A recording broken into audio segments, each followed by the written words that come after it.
Hello and good night. Welcome to another bedtime story. This story is meant to help you sleep or to relax your mind. Try and find a comfortable place, such as your bed or a soft chair. If you feel comfortable, you can close your eyes now. Try and let go of the day as we begin our tale. Tonight's story is The Six Servants. Once upon a time, in a kingdom surrounded by dark forests and towering mountains, there lived a cruel queen who sought to control everything within her domain. She had only one child, a daughter of unparalleled beauty, but she had no love for her. The queen saw her as nothing more than a pawn to strengthen her rule. To ensure no unworthy suitor could claim the princess, the queen devised a wicked challenge. Whoever wishes to marry my daughter must complete 3 impossible tasks. Fail and you shall die. Many brave knights, cunning princes and desperate noblemen had tried, but none had succeeded.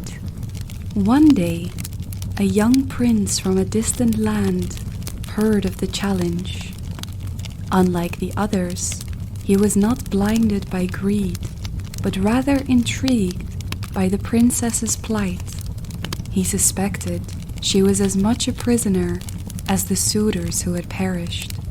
Gathering what little he had, he set out alone, trusting in his wits and destiny to guide him. As he rode through a dense, enchanted forest, he felt eyes watching him. Suddenly, a strange-looking man stepped onto the path.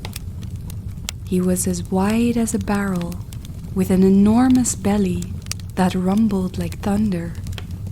"I see you are on a journey, my lord," the man said.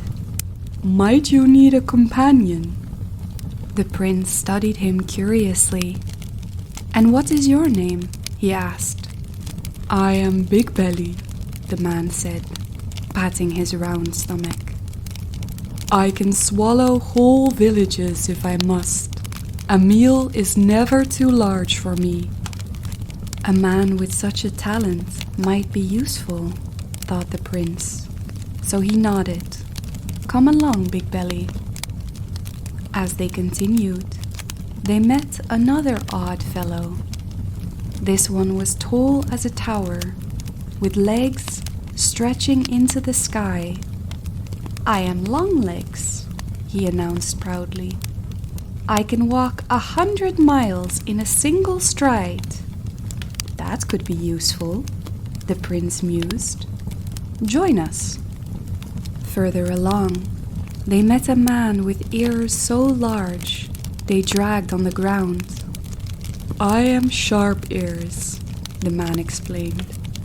"I can hear the grass grow, the birds whisper, and secrets spoken leagues away." Then they met a man with a cloth tied over his eyes. "I'm Hawkeyes," he said. "I see far beyond the mountains, even through the thickest walls." Then they came across a man shivering despite the warmth of the sun. His very breath froze the grass. "I am Cold Bones," he said through chattering teeth. "Even the hottest flame cannot warm me." Lastly, they found a man so strong he carried an entire tree on his shoulder, as if it were a twig. "I am Strongback," he boomed. "No weight is too heavy for me." The prince smiled. "With such companions, I shall fear no challenge."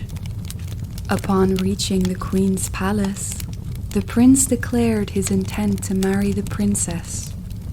The queen sneered. "Then complete the first task. Bring me a silver apple from the tree at the end of the world, before the sun sets. The task was meant to be impossible, but the prince simply turned to Longlegs. "Run, my friend," he said. And, with a single step, Longlegs disappeared into the distance. The sun inched towards the horizon as the queen smirked, convinced of the prince's doom. But just as dusk approached, Longlegs returned, holding a gleaming silver apple. The queen's smile faltered. The next morning, the queen devised a crueler task.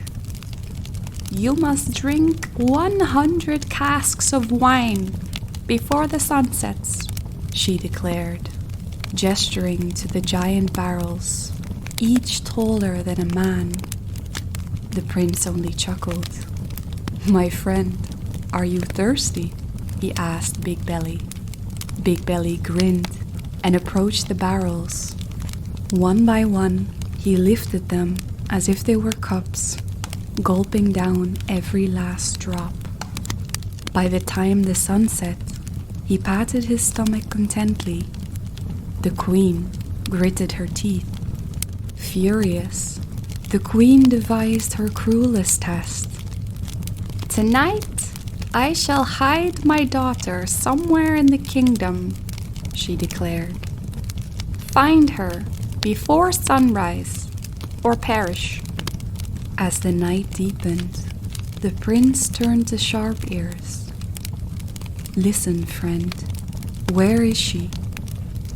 Sharp Ears closed his enormous ears to all noise, then focused. His face grew troubled. He told the prince that the queen had hidden her beneath the earth, locked inside an iron casket, buried deep in the mountains. The prince turned to Hawkeyes. "Can you see her?"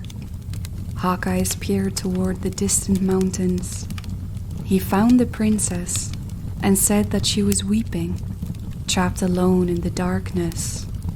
"Strongback, dig her out," the prince ordered. Strongback tore through the earth, ripping through stone and soil as if they were nothing. Soon, he lifted the iron casket from the depths and tore it open. The princess gasped, her eyes wide with hope. "You've come for me," she whispered. "Indeed," the prince said, "and I will not leave you here." As dawn broke, they returned to the palace. "You have lost, Your Majesty," the prince said. The queen's face turned pale. The queen, unwilling to accept defeat, ordered her guards to attack. "Burn them!" she screamed. "Kill them all!" Her soldiers lit torches, surrounding the prince and his servants. The prince turned to Coldbones. "Can you help us?" Coldbones grinned and let out a breath of freezing wind. The flames snuffed out instantly, and frost covered the palace floor. Now the people saw the truth. Their queen was a tyrant, and they turned against her. Seeing her people rise against her, the queen tried to flee. "Not so fast," the prince said, nodding to Longlegs. Longlegs caught her within seconds. The queen begged for mercy, but the people had suffered long enough. They banished her to the forest, never to return. With the queen gone, the prince turned to the princess. "Are you willing to marry me of your own free will?" he asked. The princess, finally free to choose, smiled and said, "Yes, my prince, for you have shown courage, wisdom, and kindness." Their wedding was a grand affair, attended by nobles and common folk alike. The 6 servants, sat at the prince's side as honored guests, and each was rewarded handsomely. With the evil queen gone, the kingdom flourished under just and kind rule. The 6 servants, having fulfilled their purpose, went their separate ways, each to live out their days in peace and prosperity. And as for the prince and the princess, they ruled wisely, ensuring no more cruel tests were ever forced upon anyone again. And so, they lived happily ever after. The end. Thank you for listening to this bedtime story. I hope you enjoyed the tale tonight. If you did, please like the video and subscribe to the channel for more audiobooks and tales to come. Until next time.